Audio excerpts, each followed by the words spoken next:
Success loves silence not because it's secretive or mysterious, but because it needs time and space to grow. Success, like a seed, begins quietly beneath the soil. It doesn't announce itself to the world. It doesn't demand attention or validation.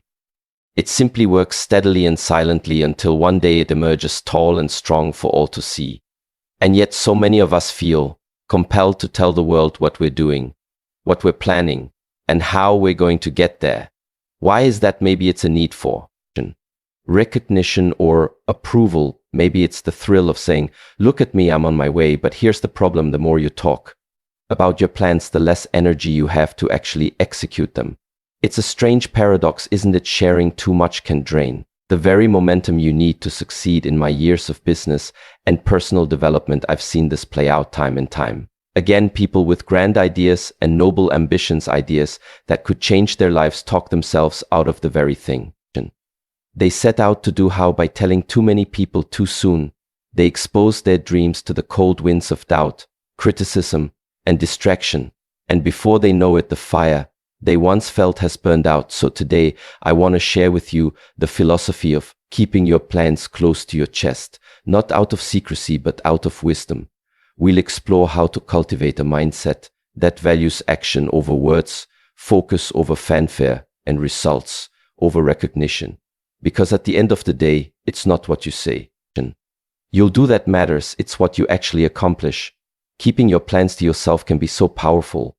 There's the subtle relationship between intention and action. Think about it. Every time you share your intentions, your goals, your dreams, your plans with others, you're releasing a bit of that energy. You're giving away a part of the fire that fuels your actions. And in many cases, that fire is better kept contained, stoked in the quiet of your own mind, rather than exposed to the world too soon. One reason is simple. When you tell people what you're going to do, you create an illusion of progress. You say, I'm starting a new business, or I'm going to lose 20 pounds. And the people around you nod and smile, maybe even clap their hands in encouragement. It feels good, doesn't it? That sense of approval, that validation. But here's the danger: the mind can mistake that approval for accomplishment. You haven't actually done anything yet, but you've already tasted a little bit of the reward. And what happens next? The urgency to act diminishes. The fire cools. The dream that once seemed so vivid, so full of possibility, starts to feel like something you've already achieved in your mind. So you settle into a state of comfort, and the action, the real, difficult work that makes the dream a reality, gets postponed. This is how dreams die in the cradle of good intentions. Now, some might say, isn't it good to share your plans? Doesn't it keep you accountable? Well, accountability has its place, but only with the right people and at the right time. You see, not everyone who listens to your plans will understand them. Some will question your motives or doubt your abilities. They might not say it out loud, but their skepticism will hang in the air like a shadow over your ambition. And if you're not careful, that shadow can creep into your own thinking. Suddenly you're second guessing. You're second guessing yourself. You're wondering if they're right, if maybe your idea isn't as good as you thought it was. Now, I'm not saying you should never share your ideas. No, that's not the point. The point is to share selectively, thoughtfully, and only when the time is right. You need to protect your vision in its early stages, like a gardener protecting young plants from frost. Share your plans with people who will nurture them, not trample on them. Seek out mentors or close friends who genuinely want to see you succeed. But even then, keep the details to a minimum. Don't let your ideas become a spectacle before they've had a chance to grow. Here's another thing to consider: the element of surprise. There's a certain power in doing the unexpected, in letting your results speak for themselves. Imagine this: you've been quietly working on a project for months, maybe even years. You haven't said a word about it to anyone outside your trusted circle, and then one day you unveil it to the world, a finished product, a completed goal, a shining achievement. The impact is far greater than if you'd been talking about it the whole time, dropping hints, previews along the way. People will marvel at what you've accomplished because it came out of nowhere. It's a reminder that action is always more impressive than words. Years ago, I knew a young man who wanted to start his own business. He was full of ideas and enthusiasm, and he couldn't wait to tell everyone about it. At every opportunity, he'd go on and on about his plans, what he was going to do, how successful he was going to be, how his life was about to change. People listened politely, but over time, they started to grow skeptical. Why? Because months went by and nothing happened. The more he talked, the less people believed in. And eventually he stopped believing in himself. Contrast that with another man I knew, a farmer from the Midwest. He had a vision to turn his small family farm into a thriving enterprise, but instead of talking about it, he simply got to work. He read books, studied successful farmers, and quietly implemented new techniques. He didn't announce his plans. He let his results do the talking, and when the time came to sell his crops, he shocked everyone with the quality and quantity of his harvest. People asked, "How did you do it?" And he simply smiled and said, "By working when no one was watching you."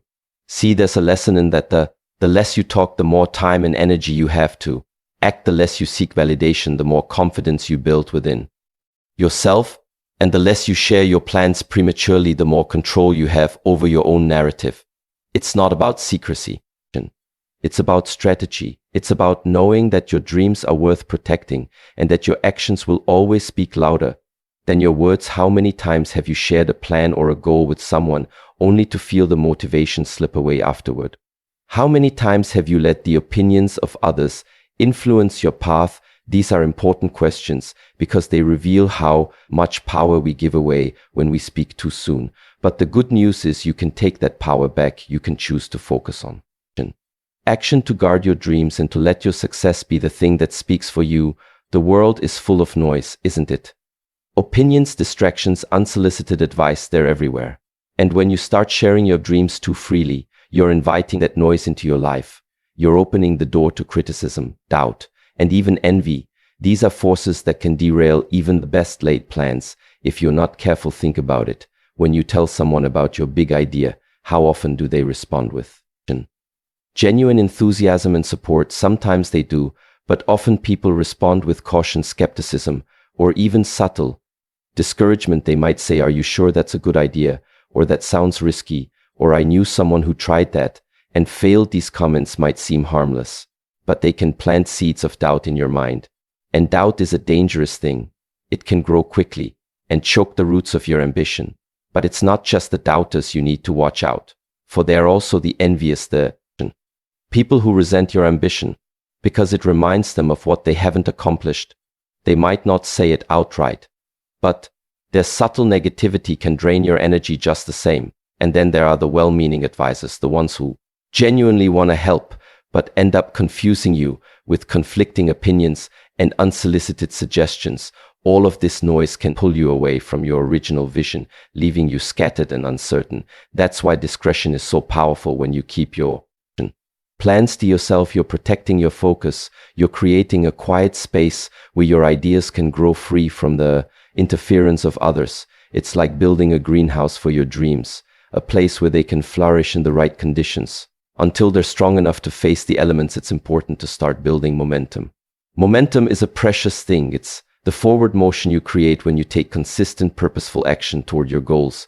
And here's the key: momentum thrives in silence. When you're focused on doing the work rather than talking about the work, you build a rhythm. Each small step you take reinforces the next, and before you know it, you've made significant progress. But when you start talking about your plans prematurely, you disrupt that rhythm.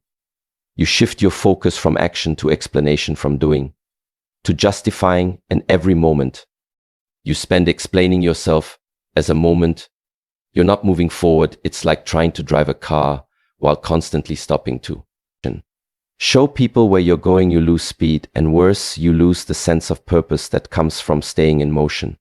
I want to share another story with you, one that illustrates the power of momentum and discretion. There was a friend of mine who decided to write a book. It was a lifelong dream, and he was determined to make it happen. But instead of announcing his plans to the world, he quietly set a goal to write 500 words a day, every day, until the book was finished.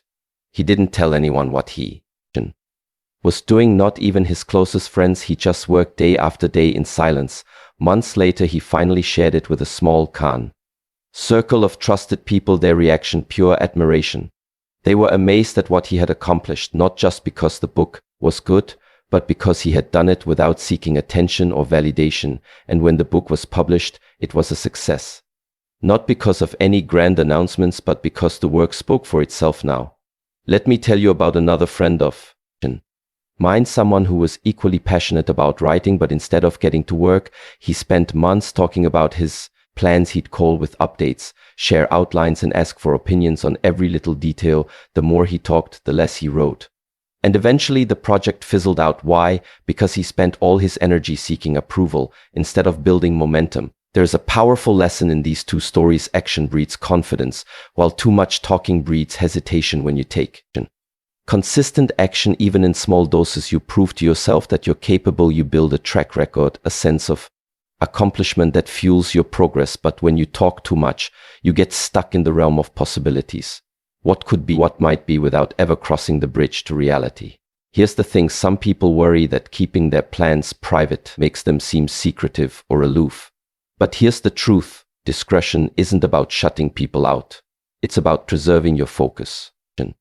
It's about recognizing that your dreams are precious and that not everyone deserves a front row seat to your journey. Think of it this way: when you're planting a garden, you don't invite the whole neighborhood to walk through the soil before the seeds have sprouted. You protect the ground, you water it carefully, and you wait until the first shoots appear. Only then do you invite others to admire the fruits of your labor. The same principle applies to your goals. By keeping them private, you're not being secretive, you're being strategic. You're giving yourself the space to grow, to learn, and to adapt without the pressure of external expectations. And when the time comes to share your success, it will be all the more powerful because it's backed by real results. So here's a challenge for you: the next time you set a goal, resist the urge to announce it to the world. Instead, channel that energy into action. Write it down, make a plan, and take the first step quietly, deliberately, and with full focus. Remember, the goal isn't to impress others with your intentions, it's to impress yourself with your accomplishments. There's something profoundly liberating about moving in silence.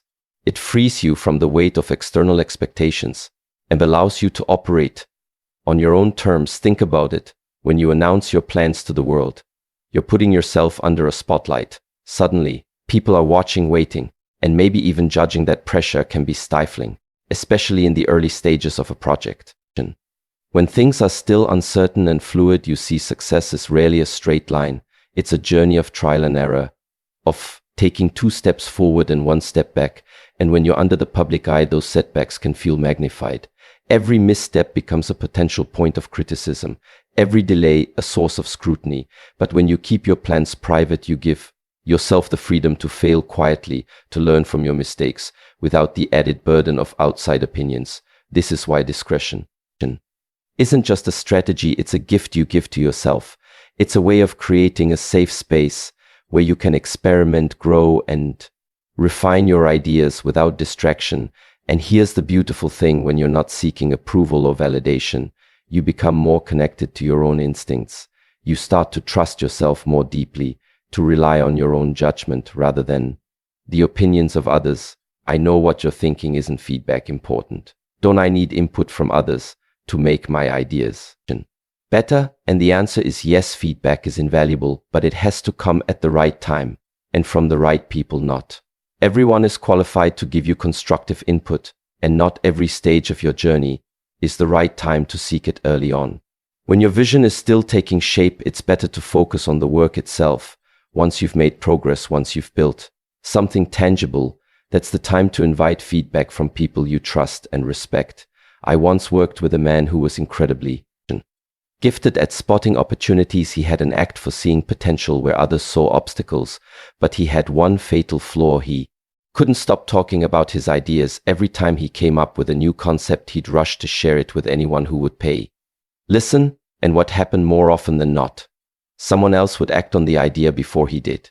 He gave away his advantage by revealing his plans too soon. Contrast that with another businessman I knew, a quiet, unassuming fellow who rarely talked about what he was working on. He wasn't flashy or boastful, but he had a remarkable ability to execute. While others were busy talking, he was busy building. And when he unveiled his work, it was always impressive, well thought out, polished, and ready for the world to see. He didn't need to announce his intentions because his results spoke louder than words ever could.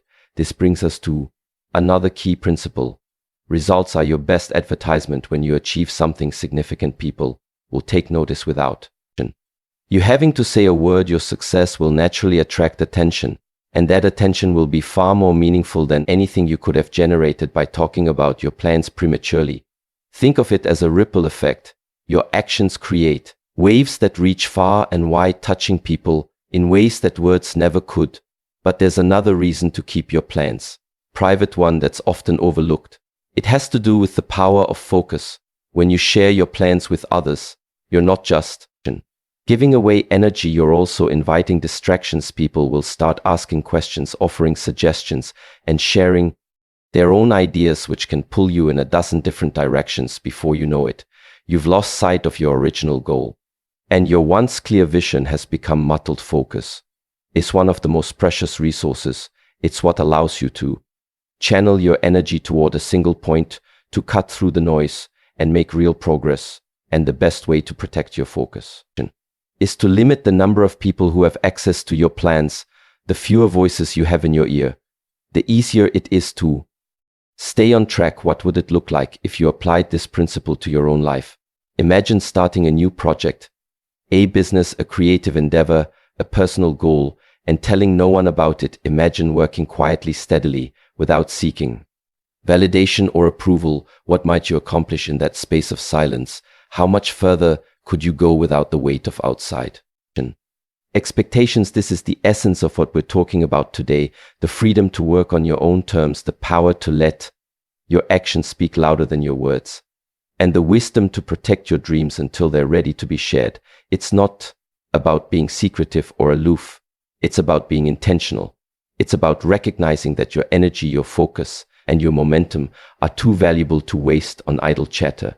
And when the time comes to reveal what you've been working on, when the results are there for all to see, you'll find that your success carries a weight, a substance that words alone could never convey. You'll have the satisfaction of knowing that you didn't just talk about your dreams, you made them a reality. So the idea of keeping your plans private isn't about withholding or hiding. It's about understanding the value of your energy and focus. It's about protecting the fragile beginnings of your dreams, nurturing them in silence until they're strong enough to stand on their own.